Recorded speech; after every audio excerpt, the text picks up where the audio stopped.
Bonjour les amis, c'est Pascal Petit de retour avec cette vidéo qui va vous présenter les grandes tendances pour l'année 2023 pour les poissons et les ascendants poissons. Alors bien sûr, c'est un tirage généralisé qui peut-être ne vous correspondra pas en totalité, c'est pourquoi je vous invite à visionner également la vidéo relative à votre ascendant pour avoir un petit peu plus d'éléments.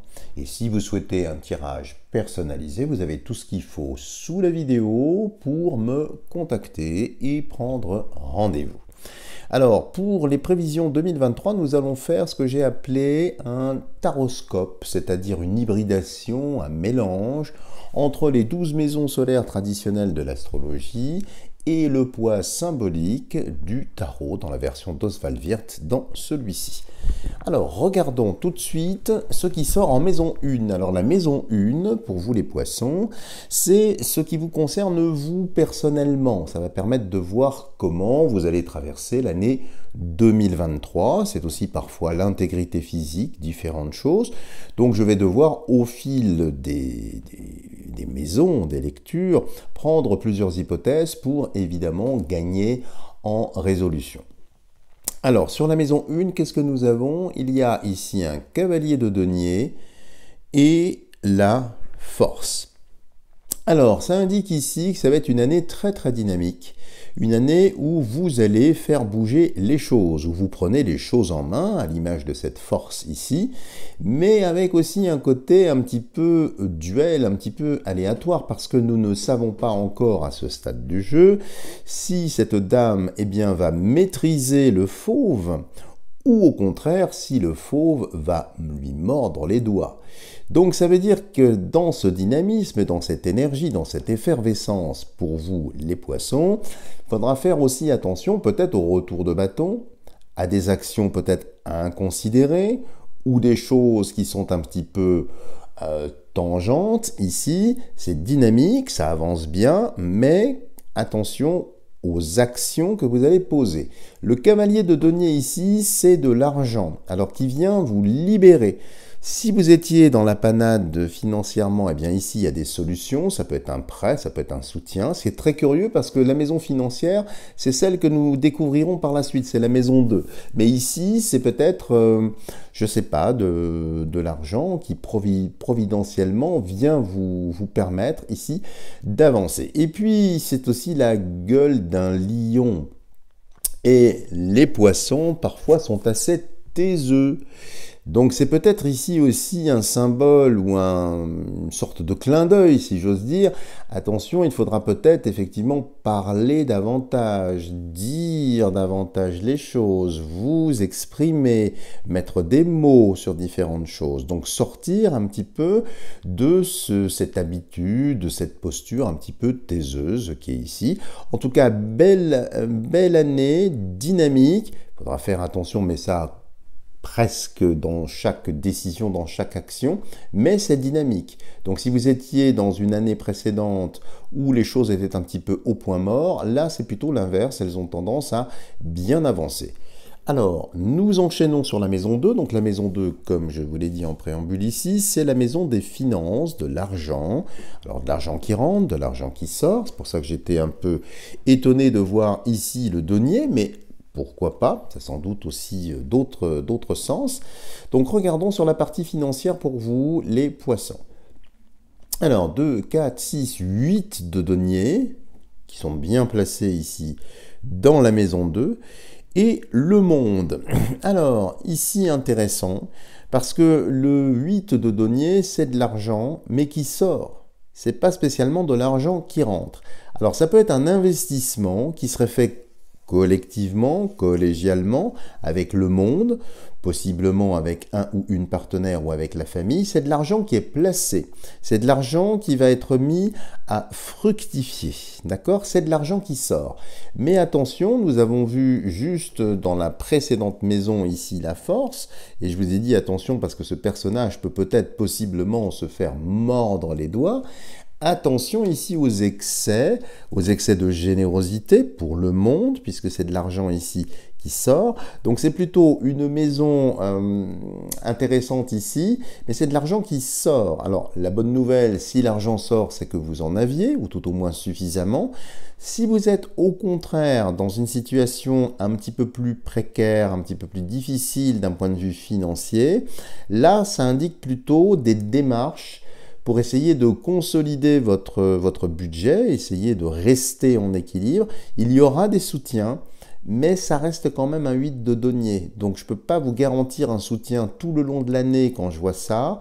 C'est émaillé d'instants de parenthèse. Donc pour consolider, si vous êtes dans une situation un petit peu fragile, je n'ai pas un retour plein et total à la normale. J'ai une esquisse, différentes actions que vous allez poser au cours de l'année qui vont avoir tendance à stabiliser. Mais je n'ai pas, si vous êtes dans cette configuration-là, je n'ai pas une aisance ou je n'ai pas quelque chose de dispendieux ici. C'est plutôt un retour à une situation équilibrée. Nous poursuivons avec la maison 3. Alors la maison 3, c'est traditionnellement tout ce qui vous entoure. Alors la fratrie, les frères et les sœurs si vous en avez, aussi les voisins, les amis, les relations, parfois aussi les écrits, surtout si vous êtes auteur ou écrivain, mais là nous n'allons peut-être pas prendre cette direction-là. Alors qu'est-ce qu'il y a ici? Alors, un as de coupe en maison 3 et un amoureux. On ne peut pas faire plus clair ici les amis. Même si la maison des amours, nous la découvrirons un peu plus tard, c'est la maison 5 ici. En maison 3, ça peut annoncer qu'il y a des amitiés, hommes ou femmes, peu importe, avec lesquels il y a peut-être des passions, peut-être des rencontres. Alors, on peut le lire dans les deux sens, soit dans votre sphère amicale ou professionnelle, ou voisinage, ou amitié, quelqu'un se déclare, ou quelqu'un essaye très nettement d'attirer votre regard, d'essayer d'entrer en interaction, dans une interaction amoureuse. Réciproquement aussi, il est possible que dans votre entourage, donc, vous flashiez sur un homme, une femme, et vous allez essayer de séduire cette personne. Donc, ça indique bien une année très très dynamique ici. Et si vous êtes célibataire, l'indication ici que l'on peut donner, c'est d'être très attentif justement à votre entourage, aux personnes qui gravitent autour de vous, de près ou de loin. Si vous fréquentez, je ne sais pas, des salles de sport, des associations, des amicales, peu importe, regardez dans cette direction-là, surtout si vous êtes célibataire, parce qu'il y a, je dirais, un terreau qui peut s'avérer très fertile, surtout ici avec un as de coupe.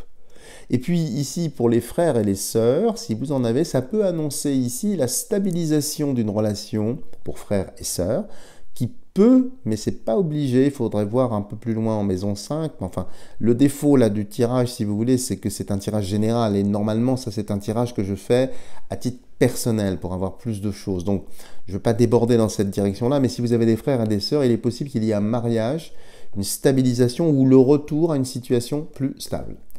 La maison 4 ici, c'est le foyer au sens large, donc la famille, mais aussi le patrimoine immobilier, mais aussi les biens, toutes ces choses-là. Donc voyons voir ce qui sort pour vous, poissons. Alors un 3 de coupe, très bien. Avec un empereur. Alors là, c'est une excellente chose parce que, vous allez avoir la possibilité de faire une opération qui fait grandir, qui valorise votre patrimoine. Alors, si vous avez de l'argent, on avait vu que l'argent sortait, était investi, c'est exactement ça. Mais ici, vous investissez dans, vous voyez, on est en maison 4 et l'empereur, ici, c'est 4. Avec un 3 de coupe, c'est toujours la croissance, c'est toujours des choses qui repartent à la hausse, la courbe repart.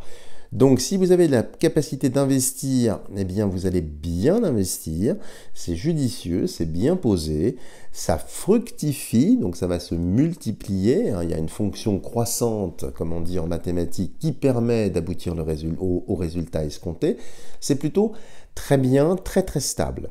Alors, il y a aussi autre chose ici, sur le plan sentimental, si vous étiez divorcé, et que les choses étaient claires.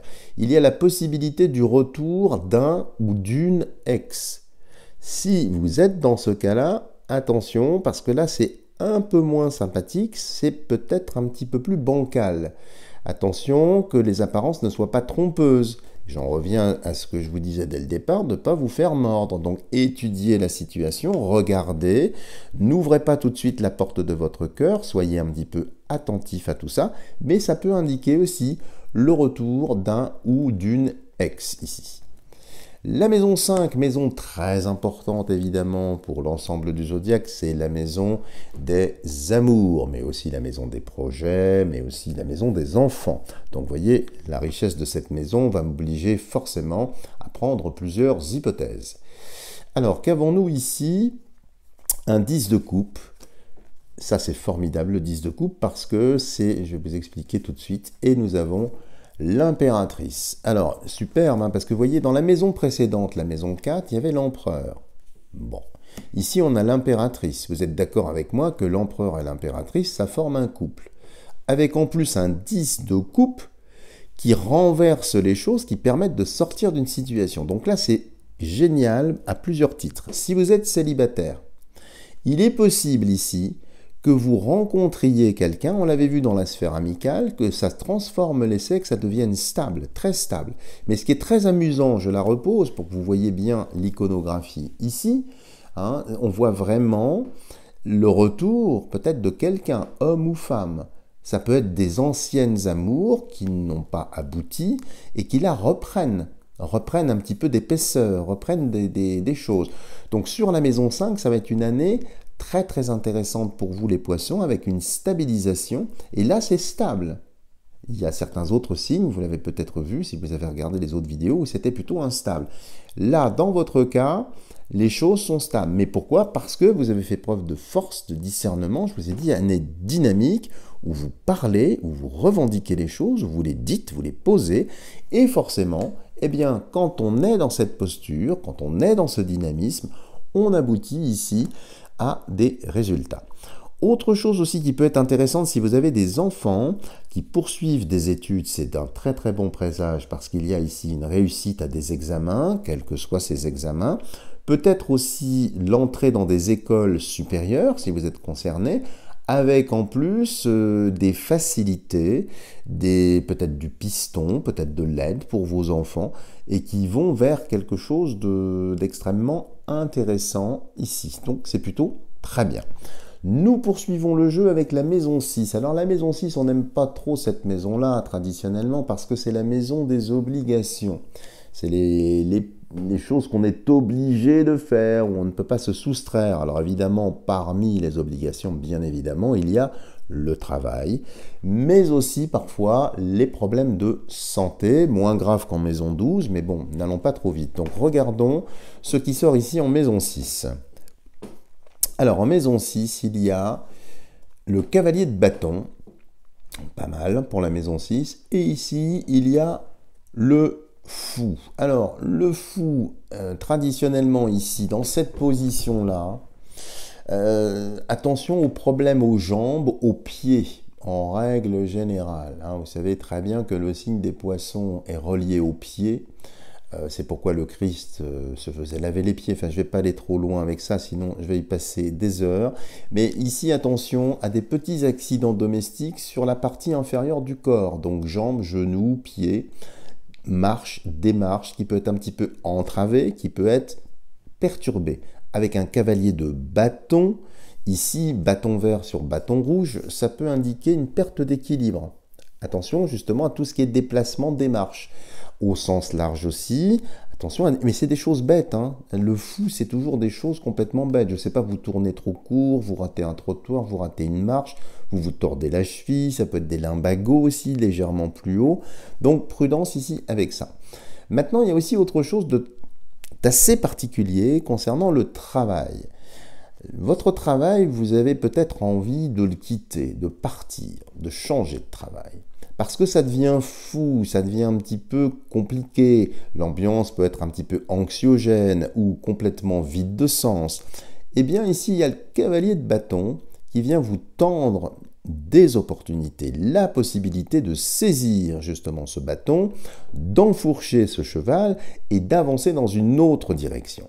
Mais il y a le mat ici, enfin le mat, le fou, c'est la même chose. Donc saisirez-vous ce bâton? Eh bien, on revient dans la dualité du début du jeu. Et oui, est-ce que vous jugulez le faux ou est-ce que vous laissez faire? C'est bien ça, mais ici, ça indique que si vous êtes dans cette configuration, si vous souhaitez changer de travail, vous allez avoir la possibilité d'avoir sur votre route des opportunités. Maintenant, c'est à vous de saisir ces opportunités. Si vous ne les saisissez pas, eh bien, vous allez entrer dans une forme de tristesse, de neurasthénie, une forme de dormition. Hein. Ne vous couchez pas, amis poissons. Si vous avez envie d'avancer, il y aura des opportunités. Donc ça ne veut pas dire que vous allez gagner, hein. Ça ne dit pas que vous allez gagner, ça dit juste attention, des portes s'ouvrent. Il y a des sollicitations, il y a des actions à entreprendre, à mener. Maintenant, c'est incertain, puisque nous sommes ici en maison 6, sans aucun jugement de ma part sur votre personne, le ferez-vous ou ne le ferez-vous pas? Parce qu'il y a beaucoup d'atermoiements, beaucoup d'interrogations, comme si vous ne vouliez pas sortir de votre zone de confort, comme si vous aviez peur de peut-être vous frotter à la réalité, ou bien faire quelques pas sur un chemin moins balisé. C'est plutôt l'invitation du jeu. Regardez votre entourage. On avait vu l'amour dans l'entourage, c'est aussi la passion, c'est aussi les choses de cœur, les choses qui vous font vibrer. Donc peut-être serait-il temps pour vous, amis poissons, au lieu de vous lamenter sur une fonction qui ne vous convient pas, eh bien pourquoi pas de tenter votre chance, de saisir la balle au bond, d'aller voir. Mais encore une fois, sans jugement de valeur, avec le mat, je ne suis pas persuadé que vous allez le faire. Mais au moins, des portes s'ouvrent, des opportunités sont là, donc ça c'est très heureux. Nous poursuivons avec la maison 7. La maison 7, c'est traditionnellement la maison des couples. Donc ça va donner un petit peu la tonalité des couples, si vous êtes en couple, mais aussi des associations, des partenaires, et en règle générale, tout ce que vous donnez aux autres. Alors voyons ce qu'il y a pour vous ici. Alors, il y a ici, très bien, donc 2, 4, 5 de coupe avec le jugement. Alors, ici, il y a pas mal de choses et je vais devoir prendre plusieurs hypothèses. Alors, si vous êtes dans un purement célibataire, on avait vu qu'il y avait une stabilité ici, elle est validée ici. Ça va même plus loin, ça passe par peut-être un mariage, peut-être un pax, mais en tout cas, un couple qui s'installe dans la durée, une histoire qui prend racine. Bravo, si c'est le cas, c'est plutôt très heureux ici. Maintenant, si vous êtes déjà en couple, j'ai deux hypothèses aussi qui peuvent être très contradictoires, parce qu'on peut la lire comme ci ou comme ça.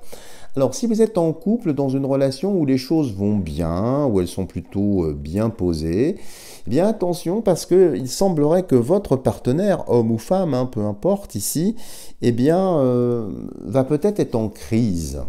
Alors ça peut être la crise de la cinquantaine, ça peut être un retournement de situation, comme si brutalement il y avait peut-être moins de communication, moins d'échanges, comme si vous n'alliez pas spécialement là où le comprendre davantage.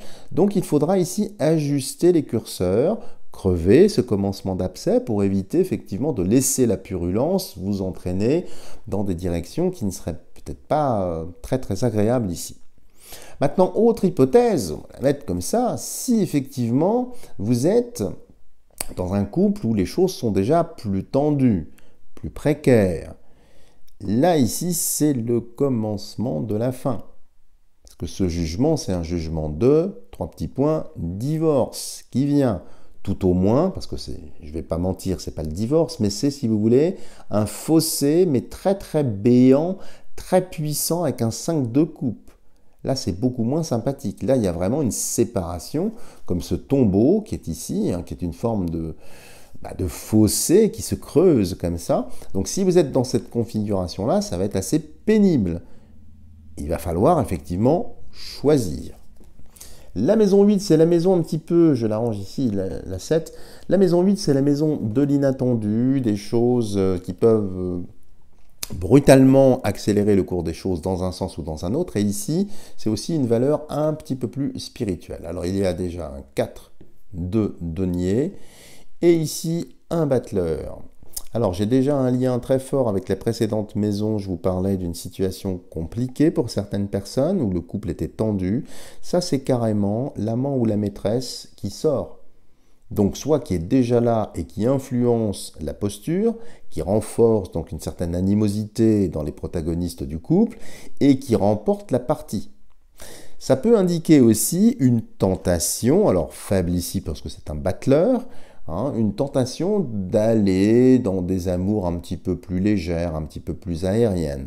Pour les poissons femmes qui étaient peut-être un petit peu trop emprisonnés dans un rôle de mère jusqu'à maintenant, c'est plutôt bien parce que c'est le réveil de la femme. La libido repart, le jeu de la séduction repart, les choses commencent à s'ouvrir. Bon, on avait vu déjà ici, si vous êtes célibataire, que les choses se posaient, mais pour certaines autres poissonnes ou poissons du reste, eh bien, le jeu de la séduction redémarre. C'est plutôt heureux ici. C'est pas néfaste. La maison 9, qui fait un lien avec l'étranger, l'enseignement et des valeurs un peu plus spirituelles hein, sur cette fin de jeu. Il y a ici un 8 de bâton avec la maison Dieu. La maison Dieu, il faut bien l'entendre, l'âme est son Dieu. Dieu est votre âme. Alors pour certains ou certaines d'entre vous, il va y avoir effectivement une crise un petit peu spirituelle. Peut-être que vous vous sentirez à l'intérieur de vous un petit peu désemparé. Vous n'allez pas vous sentir à l'aise dans ce monde. Vous sentir un petit peu à part, voyez. Et à l'intérieur de vous, ça va résonner. Il y a une sorte d'appel divin, d'appel vers autre chose. Et c'est un appel qui va être assez récurrent, assez intense et qui pourrait aussi avoir une orientation très favorable sur le changement. Vous voyez, je vous parlais tout à l'heure d'un changement professionnel. Ça pourra être dans certains cas l'amorce d'une reconversion professionnelle dans une direction beaucoup plus spirituelle, comme si là c'était un travail un peu plus alimentaire, un peu plus horizontal. Là nous entrons donc vers le zénith, hein, et donc ici c'est peut-être l'appel à une vocation, à quelque chose d'autre.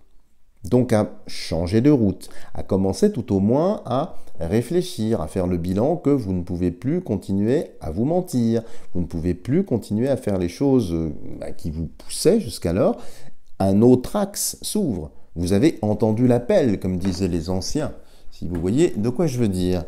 La maison 10, la maison la plus éclairée du zodiaque, de votre jeu ici, ami Poisson, c'est la maison, effectivement, des grandes réalisations, des grands événements, heureux ou moins heureux. Nous allons voir ce qui sort ici. Donc, un 4 de bâton avec la lune. Alors, en événement heureux, ça peut être évidemment avec la lune un accouchement. Alors, soit vous personnellement, soit votre conjointe. Mais il y a ici une naissance, mais une naissance également très très spirituelle. C'est aussi le féminin sacré. Donc je vous parlais de valeurs spirituelles, vous voyez ici orientation vers le féminin sacré, vers une certaine pureté, vers une certaine polarité, polarité très très féminine ici. Donc c'est une conscience, vous voyez, normalement le zénith, vous êtes d'accord avec moi, au zénith c'est le soleil. Et bien là au zénith nous avons la lune qui réfléchit le soleil, ce qui veut dire le mental, ce qui veut dire aussi l'inconscient. Donc toutes les forces vives spirituelles qui travaillent par réflexion, hein, c'est une réflexion de lumière ici, sur un 4 de bâton. Ça c'est très bien, ça veut dire qu'il y a une avancée, une introspection sur le plan spirituel qui va vous permettre d'entrer et de surtout équilibrer l'émotionnel. Si vous aviez des petits désordres, des petits troubles émotionnels, eh bien les choses ont l'air de s'endiguer, on va dire, ou se juguler. Pas de façon définitive avec un 4 de bâton, mais il y a quand même un travail, il y a quand même une avancée qui est faite. Donc vous voyez, sur la maison 10, c'est pas vraiment visible ce qu'il va y avoir comme réalisation. C'est plutôt vous vis-à-vis de vous-même, c'est plutôt à l'intérieur, c'est un travail intérieur, des travaux d'intérieur, on dirait mes amis alchimistes, c'est exactement ça. La maison 11 ici, alors la maison 11 c'est tout ce qui est un petit peu caché, c'est presque dans l'ombre de la lune. Donc c'est une maison qu'on n'aime pas vraiment voir parce que des fois ça met en exergue des choses dont on n'est pas très heureux, pas très fier. Je ne sais pas ce qui va sortir mais je vais sans doute devoir prendre plusieurs hypothèses.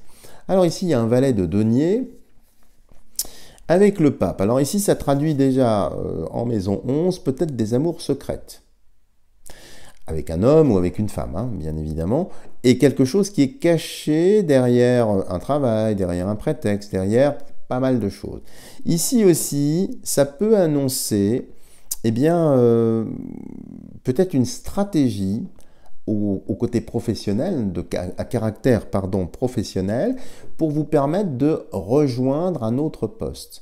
C'est-à-dire que vous allez peut-être aller voir la concurrence, parler avec la concurrence, vous renseigner sur telle possibilité de carrière. Mais c'est des choses qui ne sont pas officielles, c'est des choses que vous gardez pour vous, que vous cachez. C'est pas négatif en soi, hein. Ça n'indique pas ici quelqu'un de manipulateur ou quelque chose de cet ordre-là. C'est plutôt stratégique. Donc vous allez, on voit bien un côté un petit peu caché à l'intérieur, mais aussi un côté stratège sur votre avancée sociale. Vous saurez aller vers certaines personnes, influentes, pardon. Vous saurez faire jouer les réseaux pour vous. Donc c'est très bien, mais ça indique ici aussi, peut-être vis-à-vis de l'argent, peut-être, je ne sais pas, je ne l'affirme pas ici, une stratégie d'épargne, ou cacher de l'argent, ou mettre de côté de l'argent, possiblement pour des enfants ici, possiblement pour un projet, sans le dire. Donc une épargne un peu de précaution dans un projet ultérieur.